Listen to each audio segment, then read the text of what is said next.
ફલાણી party આવે છે, નવસર્જન લાવે છે, પણ એ ક્યારેક ચૂંટણી જ આવે. પણ મિત્રો, આ દેશમાં 1952 થી માંડીને 1967 સુધી નહેરુજીની સરકાર હતી, ત્યાં સુધી આ દેશની પહેલી ચૂંટણી બધી વિધાનસભાઓની સાથે થઈ હતી. લોકસભાની ચૂંટણી, અને એ વખતે રાજ્યો ઓછા હતા, આપણે મહારાષ્ટ્રમાં હતા, પણ એક સાથે વિધાનસભા અને લોકસભાની ચૂંટણીઓ થતી હતી.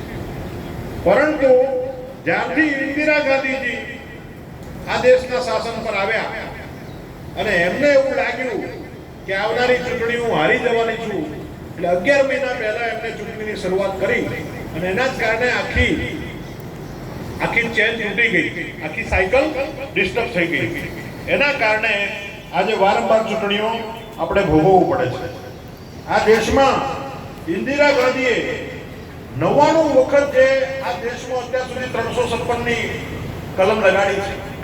કોંગ્રેસની તાનાશાહ સરકારો, કોઈ રાજ્ય સરકાર એમની સાથે સહમત ન હોય, કોઈ રાજ્ય સરકાર એમની હામાં હા ન ભરાવે, તો અત્યાર સુધીમાં જે 99 વખત દેશમાં 356ની કલમ લગાડી અને સરકારો ભંગ કરવામાં આવી, એમાં 75 વખત આ 356 નો ઉપયોગ એ કોંગ્રેસની સરકારો કર્યો છે રાજ્ય સરકારોને ભંગ કરવા માટે.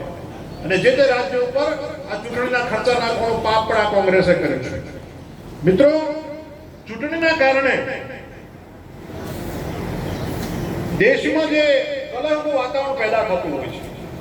એક ચૂંટણી આવે, ગામમાં ગાડીઓ આવે, માઇકોના ઘોંઘાટ આવે, મોટી મોટી રેલીઓ આવે, સભાઓ આવે, કોઈ બીમાર વ્યક્તિ દવાખાને જતો હોય, એમ્બ્યુલન્સ અટવાય, આપણે સમાચાર છાપામાં ટીવીમાં જોતા હોય કે ફલાણાની રેલીમાં, ફલાણી પાર્ટીની રેલીમાં એમ્બ્યુલન્સ અટવાયું, હાર્ટ એટેકનો પેશન્ટ, એ એમ્બ્યુલન્સમાં એને પ્રાણ પંખેરું ઉડી ગયું. આ પરિસ્થિતિ આપણે આપણી નજર સામે જોઈ છે. એક ચૂંટણી કેટલાય દૂષણો લઈને આવે, પતિ પત્ની સામે સામે લડતા હોય, ભાઈ ભાઈ સામે પાર્ટીઓમાં ફોર્મ ભરતા હોય, આ દાખલાઓ આપણે જોયા છે. અને આ જ્યારે આ ઘટનાઓ બનતી હોય, પ્રક્રિયા બનતી હોય, ત્યારે 3-4 વર્ષ સુધી આની પડઘા પરિવારમાં, કુટુંબમાં, ગામમાં પડતા હોય, એકબીજાના સામે જોતા ના હોય, મોઢું મચકોડી ચાલતા હોય, વેરભાવની વાત હોય, જ્ઞાતિ જાતિની વાત હોય, સમાજ વચ્ચે ધારિયા ઉડતા હોય. ચૂંટણી આવે એટલે વેરના વાવેતર થતા. આ બધી જ વાત નરેન્દ્રભાઈ મોદી સાહેબને ખટકે છે. અને સૌથી મોટી વાત એ છે કે ચૂંટણી 2019માં આપણે લોકસભાની ચૂંટણી કરી ત્યારે 60,000 કરોડ રૂપિયા આ દેશના ચૂંટણી પંચને એટલે કેન્દ્ર સરકારને ખર્ચો થયો. અને 2024ની લોકસભાની ચૂંટણી થઈ ત્યારે 1,15,000 કરોડ રૂપિયા એ આપણી ભારત સરકારને ખર્ચો છે. 1,15,000 કરોડ એટલે 5 વર્ષમાં ચૂંટણીનો ખર્ચ 2.5 ગણો એ ખાલી સરકારને થયો. પણ કીર્તિસિંહ બાપુ જે ચૂંટણી લડ્યા છે એમને ખર્ચો થયો હોય, એમને ના ખર્ચો કર્યો હોય, પણ એમના સાથે આપણા જેવા મિત્રોએ કઈ 15,000, 20,000, 25,000 આપ્યા હોય, એ બધો આપણને ખર્ચો થયો હોય ને ભાઈ. એ આપણા ઘરમાંથી ના અમારા મિત્ર છે એમને ચૂંટાવવા જોઈએ, ચલો આપણે 5-25,000 ની મદદ કરીએ. કોઈ ઉદ્યોગપતિએ લાખ રૂપિયા આપ્યા હોય, 5 લાખ આપ્યા હોય, એમ તમામ ઉમેદવારોને અને તમામ પાર્ટીઓને પણ જે ચૂંટણીના ખર્ચો ઉમેદવારોને અને પાર્ટીઓને કર્યો હોય, આ બધો ખર્ચો એ વેસ્ટ જતો હોય છે વારંવાર ચૂંટણીના કારણે. તો આમાંથી મુક્તિ મેળવવા માટે નરેન્દ્રભાઈ મોદી સાહેબે આ વેરઝેરમાંથી મુક્તિ મૂકવા માટે આ દેશના 1.5 થી 2% જીડીપી જેટલી રકમ આ દેશમાં જે ચૂંટણીઓ થતી હોય છે એના પાછળ ખર્ચાતો હોય છે, એ ન ખર્ચાય અને વિધાનસભા અને લોકસભા આ બેની ચૂંટણીઓ આખા દેશમાં એક સાથે થાય એ માટેનું આગોતરું આયોજન કરવા માટે આપણા પૂર્વ રાષ્ટ્રપતિ કોવિંદજીના નેતૃત્વમાં આદરણીય અમિતભાઈ શાહ સાહેબ અને પૂર્વ જસ્ટિસો, પૂર્વ ચૂંટણી કમિશનરો નેશનલ, આમની નેતૃત્વમાં એક કમિટીની રચના કરી અને આનો રસ્તો શું કરવો જોઈએ, કઈ રીતે એનો અમલ કરવો જોઈએ એ માટે આ એક આયોજન કર્યું છે. અને 1800 પાનાના અહેવાલ સાથે નરેન્દ્રભાઈ મોદી સાહેબને આનો રિપોર્ટ આપવામાં આવ્યો છે. અને 1800 પાનાના અહેવાલમાં એવું કહેવામાં આવ્યું છે, હાઈ લેવલ કમિટી દ્વારા ટોટલ આ સમિતિએ 63 પોલિટિકલ પાર્ટીઓ, આખા દેશની 63 રાજકીય પાર્ટીઓને બોલાવી અને એમનો મત જાણવાનો પ્રયત્ન કર્યો. 47 પાર્ટીઓ આ મીટિંગમાં, આ વિચારમાં હાજરી આપી. એમાંથી 32 પાર્ટીઓએ વન નેશન વન ઇલેક્શન આ દેશમાં થવું જોઈએ એવું સમર્થન કર્યું. 15 પોલિટિકલ પાર્ટીઓએ આ બિલ ના થવું જોઈએ એનો વિરોધ કર્યો. એનો વિરોધ કરવાનું કારણ એમાં એવું છે કે જ્યાં 32 પાર્ટીઓ સમર્થન કર્યું એમાં શરદ પવારજી પહેલા સમર્થનમાં હતા. એમની રાષ્ટ્રવાદી કોંગ્રેસ પાર્ટીએ વન નેશન વન ઇલેક્શનમાં પહેલા સમર્થન કર્યું હતું, પણ જ્યારથી રાહુલના રવાડે ચડ્યા, ઇન્ડી ગઠબંધનમાં ગયા, ત્યારથી પાછા એ વિરોધમાં આવ્યું. એટલે પોતપોતાના રાજકીય લાભો ખાટવા માટે, મોદી સાહેબ જે કરે એનાથી ઊંધું કરવા માટે, એક દેશ, આ એક રાષ્ટ્ર છે, આવી એક રાષ્ટ્રની ભાવનાને જેઓ સ્વીકારવા તૈયાર નથી. હમણાં વિપક્ષના નેતા, કોંગ્રેસ પાર્ટીના નેતા અમેરિકામાં 100-150 લોકોની સભામાં ગયા હતા, ત્યારે એમને એ ભારત માતા તો બોલતા જ નથી, પરંતુ એમને ઇન્ડિયા યુનાઇટેડ સ્ટેટ કહ્યું. યુનાઇટેડ સ્ટેટ કહ્યું ઇન્ડિયાને, એમણે ભારત ના કહ્યું. એ એવું માને છે કે અલગ અલગ રાજ્યો ભેગા થઈને બનેલું આ ઇન્ડિયા છે. ત્યાં એક ભારત, શ્રેષ્ઠ ભારત, સમર્થ ભારત, શક્તિશાળી ભારત જે સ્વીકારવા તૈયાર નથી, એવા લોકો આના વિરોધમાં છે. જેઓ આ ભારત માતા છે, આ વિશ્વગુરુ ભારત માતા છે, એવું જે સ્વીકારવા તૈયાર છે, એવી રાજકીય પાર્ટીઓ આ દેશમાં એક ચૂંટણી થાય, દેશનો ખર્ચો બચે, દેશની આ અંધાધૂંધ રાજકીય પાર્ટીઓના ખર્ચા, રેલીઓ, કર્મચારીઓના સમય, શિક્ષકો, પોલીસ ફોર્સ, કોઈને બિહારમાંથી ગુજરાતમાં ટ્રેનરમાં લાવી અને બીએસએફ, સીઆરપીએફના પોસ્ટિંગ કરવું પડે, ગુજરાતમાંથી કોઈને મધ્યપ્રદેશ પોલીસ ફોર્સ મોકલવું પડે. ચૂંટણીઓ આવે ત્યારે કેટલા લાખો કરોડ રૂપિયાના ખર્ચા થતા હોય છે. આ કરોડો રૂપિયાના ખર્ચા, આપણી ગુજરાતીમાં કહેવત છે કે છેવટે કોના કેડે આવે? કન્યાને કેડે. આ દેશની જેટલી પણ ચૂંટણીઓ થાય, લાખો કરોડ રૂપિયા ઓફિશિયલ, જે 1,15,000 કરોડ રૂપિયા 2024માં થયા આ દેશની સરકારને થયા લોકસભાની ચૂંટણી કરાવવા માટે, અને એ સિવાયના બીજા જે થયા છે એનો તો બે હિસાબ છે, એનો કોઈ હિસાબ આપી શકે એમ નથી. કેટલા ખર્ચાઓ, કેટલો સમય, કાર્યકર્તાઓનો સમય, મતદારોનો સમય. દર 2 વર્ષે ચૂંટણી આવતી હોય ત્યારે મતદાર એવું વિચારે. આપણા અડવાણી તમે જોયું છે, અમિતભાઈ શાહ સાહેબ, નરેન્દ્રભાઈ મોદી સાહેબ, જ્યારે પણ એમનું ચૂંટણી હોય, લોકસભાની ચૂંટણી હોય કે વિધાનસભાની ચૂંટણી હોય કે મહાનગરપાલિકાની પણ ચૂંટણી હોય, તો અમિતભાઈ શાહ સાહેબ અમદાવાદમાં આવે, વોટ કરીને પાછા દિલ્હી જાય. આવું આપણા પણ ઘણા લોકો છે જે મતને પોતાનો એક પવિત્ર અધિકાર સમજે છે.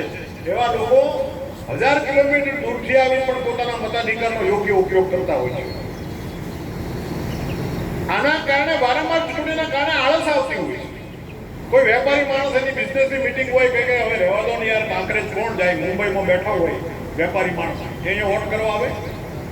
પણ 5 વર્ષમાં એક જ ચૂંટણી આવવાની હોય, અને જે ચૂંટણી આ રાજ્યનું અને આ દેશનું ભવિષ્ય નિર્ધારિત કરવાની હોય, તો એને પણ એમ થાય કે આ 5 વર્ષમાં એક જ વાર ચૂંટણી આવે છે, આ દેશનું ભવિષ્ય નક્કી કરવાનો અધિકાર આપણને એક જ વાર મળે છે.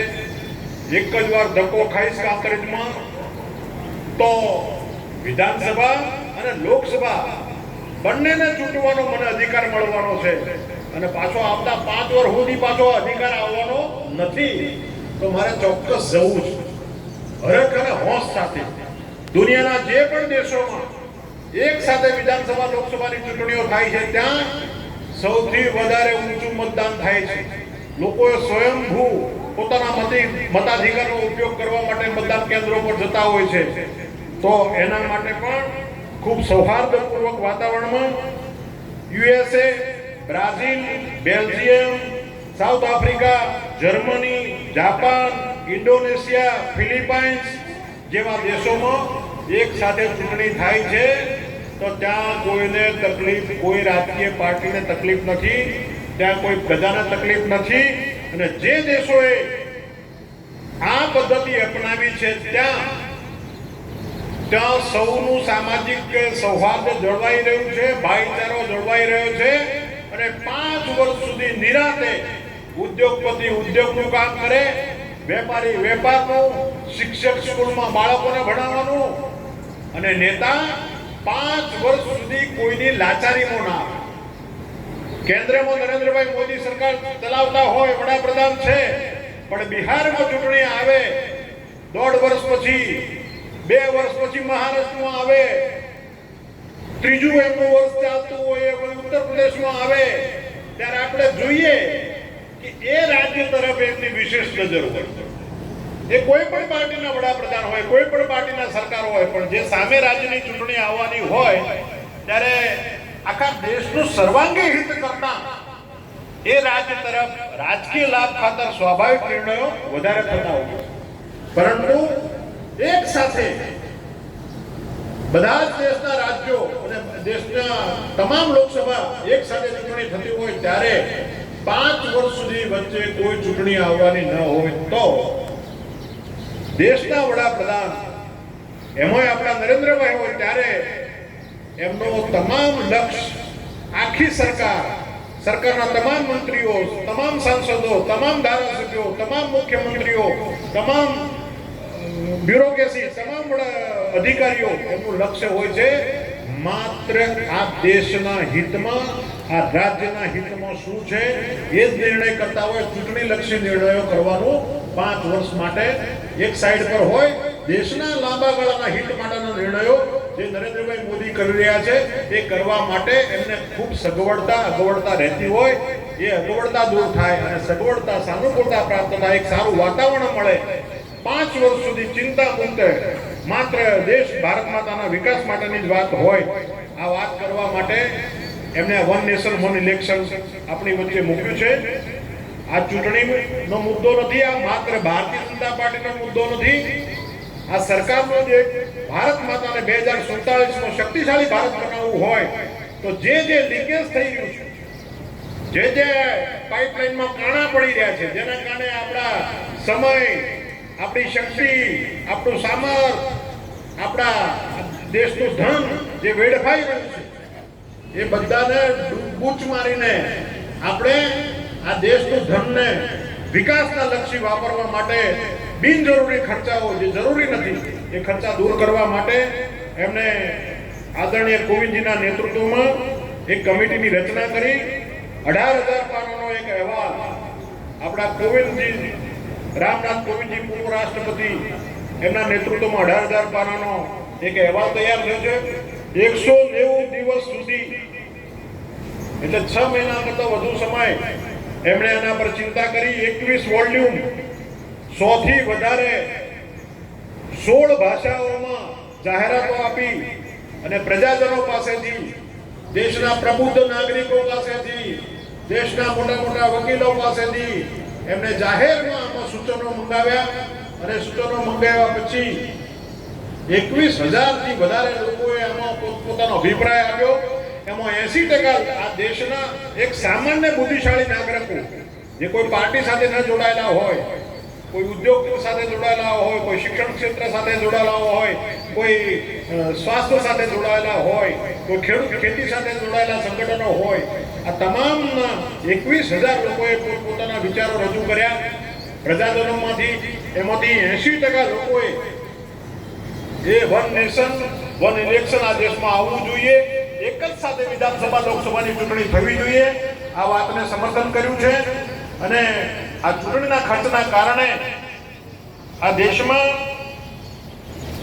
જે 2% જીડીપી નું જે નુકસાન થઈ રહ્યું છે એ નુકસાન દૂર કરવામાં આવે અને દેશમાં ઉદ્યોગોના જે મજદૂરો હોય એમને પણ મત કરવા માટે જે હાડમારી પડતી હોય, દેશના નાગરિકોને આ છેડેથી પેલા છેડે મતદાન કરવા માટે જે એમને ફરવું પડતું હોય, એ ખર્ચ પડતો હોય, એમના કારણે ઔદ્યોગિક વિકાસ પણ એના કારણે ડિસ્ટર્બ થતો હોય છે.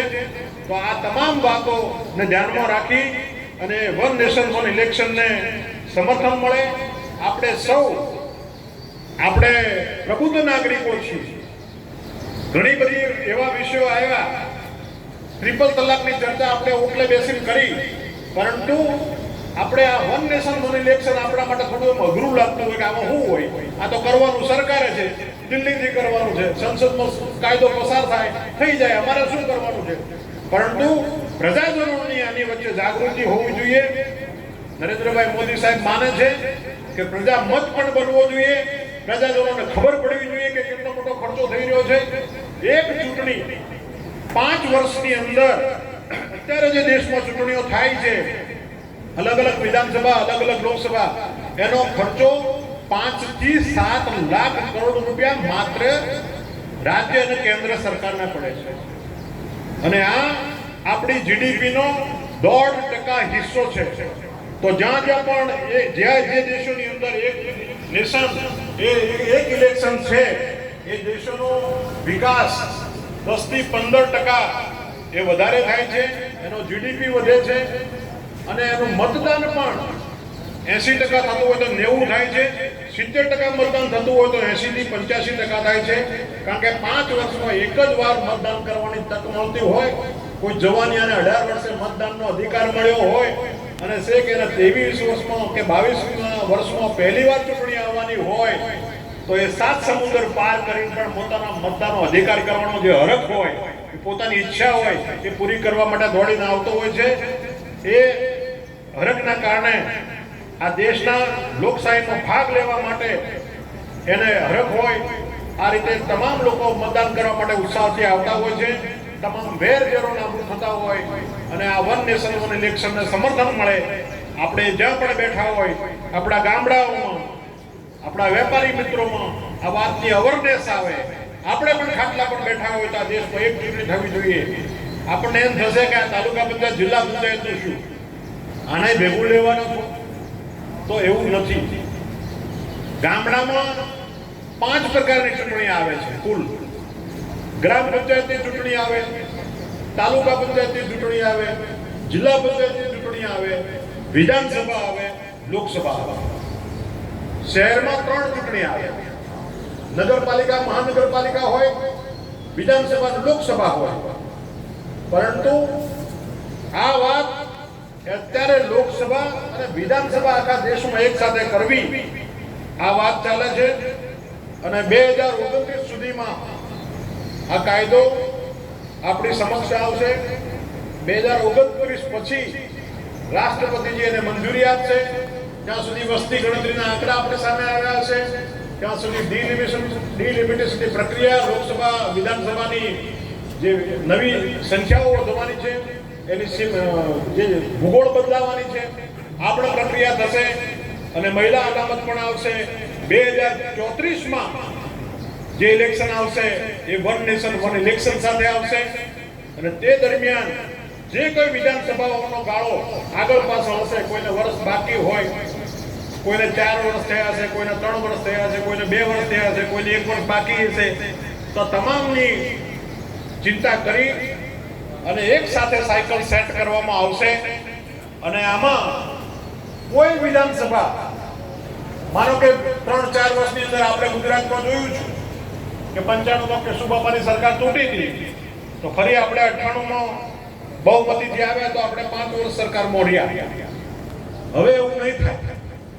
એક સાથે જ્યારે લોકસભાની ચૂંટણી અને વિધાનસભાની ચૂંટણી થશે ત્યારે જો કોઈ વચ્ચેથી સરકાર તૂટશે તો એ સરકારનો ગાળો જે બાકી રહેલા વર્ષ પૂરતો થશે. જેવી રીતે કોઈ ધારાસભ્ય શ્રી રાજીનામું આપે અથવા તો એનું અવસાન થાય તો આપણને ખબર છે કે વર્ષ 2 વર્ષ માટેના ધારાસભ્ય ચૂંટાઈને જાય છે. આપણે હમણાં વાવમાં ચૂંટણી સ્વરૂપજીની થઈ છે તો એ ક્યાં સુધી રહેવાના છે? તો 27 સુધી. એ જ રીતે હવે આખી સરકાર ભલે નવી ચૂંટણી કરાવી દે, કોઈ કારણસર કોઈ સરકાર ન બનાવી શકે, કોઈ બળવો થયો, સરકાર